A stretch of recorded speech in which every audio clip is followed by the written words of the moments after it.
ಪೆಪೆ written and directed by Sreelesh S Nair.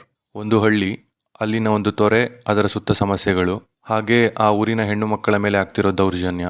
Trailer ನೋಡಿದಾಗ ಕತೆ ಇದ್ರ ಸುತ್ತ ಇರುತ್ತೆ ಅಂತ ಅನಿಸ್ತಾ ಇದೆ.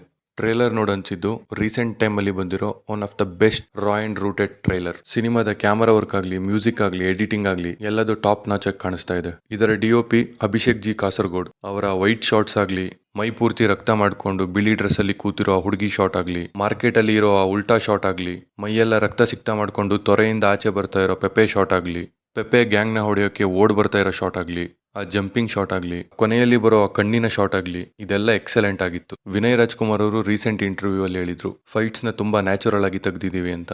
ಸಿನಿಮಾ ಕೂಡ ಅಷ್ಟೇ ನ್ಯಾಚುರಲ್ ಆಗಿ ಬಂದಿದೆ ಅಂತ ಅನಿಸ್ತಾ ಇದೆ. ಇದರ ಮ್ಯೂಸಿಕ್ ಡೈರೆಕ್ಟರ್ ಬಂದು ಪೂರ್ಣಚಂದ್ರ ತೇಜಸ್ವಿ ಅವರು. ಟ್ರೈಲರ್ ಅಲ್ಲಿ ಇದ್ದಿದ್ದ BGM ಒಳ್ಳೆ ಹೈ ಕೊಡ್ತು. ಇದು ವಿನಯ್ ರಾಜ್ಕುಮಾರ್ ಅವರ 6ನೇ ಚಿತ್ರ. ಫಸ್ಟ್ ಟೈಮ್ ಅವರು ಇಷ್ಟು ರಾ ಆಗಿ ಕಾಣಿಸ್ಕೊತಾ ಇರೋದು. ಅವರ ಸೆಟಲ್ ಆಕ್ಟಿಂಗಿಗೆ ಈ ಸಿನಿಮಾ ತುಂಬಾ ಚೆನ್ನಾಗಿ ಒಪ್ಪುತ್ತೆ ಅಂತ ಅನ್ಸುತ್ತೆ. ಅವ್ರಿಗೆ ಅಂತಾನೆ ಒಂದು ಫ್ಯಾನ್ ಬೇಸ್ ಇದೆ.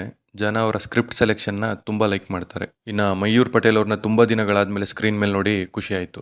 ಓವರ್ ಆಗಿ ಹೇಳೋದಾದ್ರೆ ಟ್ರೈಲರ್ ತುಂಬಾ ಪ್ರಾಮಿಸಿಂಗ್ ಆಗಿದೆ. ಕನ್ನಡ ಇಂಡಸ್ಟ್ರಿಗೆ ಅದು ಈ ಟೈಮಲ್ಲಿ ಇಂಥದ್ದೊಂದು ಟ್ರೈಲರ್ ಬೇಕಿತ್ತು. ಯಾರ್ಯಾರು ಟ್ರೈಲರ್ ನೋಡಿದಿರೋ, ಟ್ರೈಲರ್ ನೋಡಿ ಏನನ್ನಿಸ್ತು ಅಂತ ಕೆಳಗಡೆ ಕಮೆಂಟ್ ಬಾಕ್ಸಲ್ಲಿ ಕಮೆಂಟ್ ಮಾಡಿ. ಯಾರು ಟ್ರೈಲರ್ ನೋಡಿಲ್ವೋ, ಆನಂದ್ ಆಡಿಯೋ ಯೂಟ್ಯೂಬ್ ಚಾನಲಲ್ಲಿ ಟ್ರೈಲರ್ ಇದೆ, ಹೋಗಿ ನೋಡಿ ಏನನ್ನಿಸ್ತು ಅಂತ ಕಮೆಂಟ್ ಮಾಡಿ. ಸಿನಿಮಾ ಇದೇ 30ನೇ ತಾರೀಕು ಥಿಯೇಟ್ರಿಗೆ ಬರ್ತಾ ಇದೆ. ಕನ್ನಡ ಸಿನಿಮಾಗಳನ್ನ ಥಿಯೇಟ್ರಲ್ಲೇ ನೋಡಿ ಸಪೋರ್ಟ್ ಮಾಡಿ. ಸಿನಿಮಾದ ರಿವ್ಯೂ 30ನೇ ತಾರೀಕು ಬರುತ್ತೆ, ಅದನ್ನು ಕೂಡ ನೋಡಿ. ಹಾಗೆ ಗಲ್ಲಪೆಟ್ಟಿಗೆ ಚಾನಲ್ಗೆ ಸಬ್ಸ್ಕ್ರೈಬ್ ಮಾಡಿ ಸಪೋರ್ಟ್ ಮಾಡಿ.